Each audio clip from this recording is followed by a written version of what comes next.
Subscribe कीजिए हमारे channel को, हमारी नई वीडियो को सबसे पहले देखने के लिए और बेल आइकॉन को प्रेस कीजिए।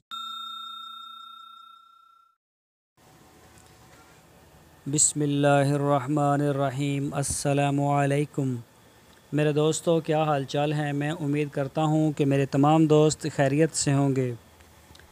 तो दोस्तों, आज हम आपको ज़िला बिहाड़ी का ये भैंस का है फार्म, काफ़ी बड़ा फार्म है माशाल्लाह, जो आप अपनी स्क्रीन के ऊपर देख रहे हैं। तो ये हम दोपहर के टाइम पहुंचे थे फार्म पर, तो जानवर सारे आराम से बैठे हुए थे और इनमें कुछ जानवर जो हैं वो टक्कर भी मारते हैं, तो इस वजह से करके हम आगे नहीं जा सके। तो बात करते हैं थोड़ी फार्मर से कि कैसा है उनका काम। अस्सलाम वालेकुम। वालेकुम अस्सलाम। सर की हाल चाल ने? अल्लाह दा शुक्र है जी। सर सारियां मज्जां बैठियां ने, पट्ठे शट्ठे खा के रजियां बैठियां ने।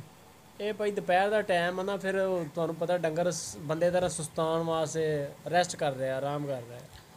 अच्छा सर, किन्ने जानवर ने थोड़े टोटल?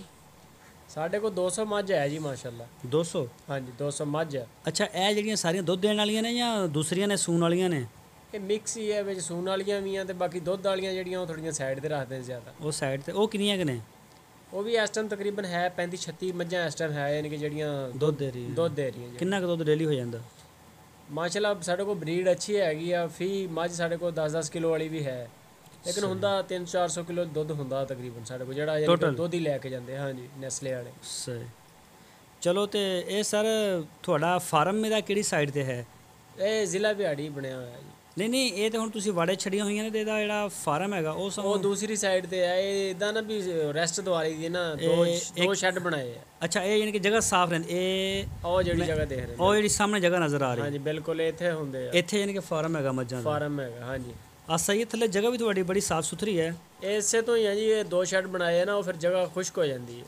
सही। चलो माशाल्लाह, अच्छा माल है सर, शुक्रिया, मेहरबानी। आ जाओ मुंडा यूट्यूब वाले